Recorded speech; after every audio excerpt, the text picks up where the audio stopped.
ঈদ মোবারক সবাইকে। ঈদের 2026-এর ঈদুল আজহার শুভেচ্ছা জানিয়ে আজকের এই ব্লগটি না আমি সাজিয়েছি আমার পুরাতন কিছু ভিডিও দিয়ে। যদিও এই ভিডিওগুলো প্লে করা হয়নি, কারণ ঈদ আসে আনন্দ নিয়ে, কিন্তু বছর খানেক ধরে আমার ঈদ যেন আমার মানে কী যে বিপদ নিয়ে আসে আমি নিজেও বলতে পারি না।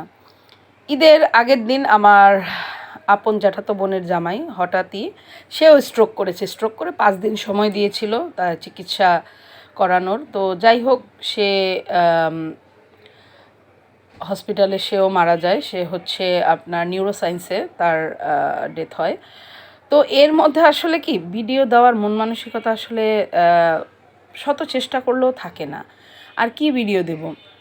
এটা হচ্ছে একটা আমাদের কাজের জায়গা, বিনোদনের জায়গা। সবাইকে বিনোদন দেওয়ার ইচ্ছা সাপেক্ষে এখানে আসা।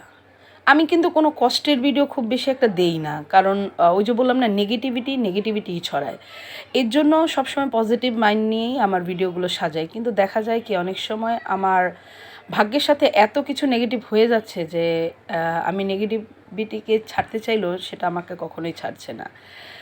তো ঈদের যা করেছি এবার আর সেটা ক্যামেরাবন্দি করি নাই, যা করবো না আর, মানে মনে হয় না আর ভিডিও করি। কিন্তু আসলে কি বলবো, ওই যে বললাম না যে কিছু কিছু কাজ অসম্পূর্ণ রাখা যায় না। জানি না ভাগ্য কি রেখেছে, ভাগ্যে কি আছে।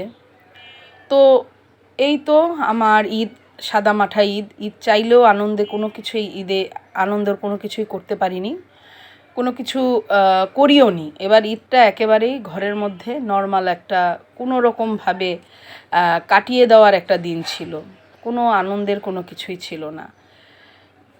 তো আপনাদের ঈদ কেমন কাটলো অবশ্যই কমেন্টে বলবেন। আর আবারও বলছি, আমার জন্য অবশ্যই অনেক পরিমাণে দোয়া করবেন, যাতে আমার এই বিপদগুলা অন্ততপক্ষে এভাবে যাতে আর না আসে। সবাইকে ধন্যবাদ। ভালো থাকবেন সবাই।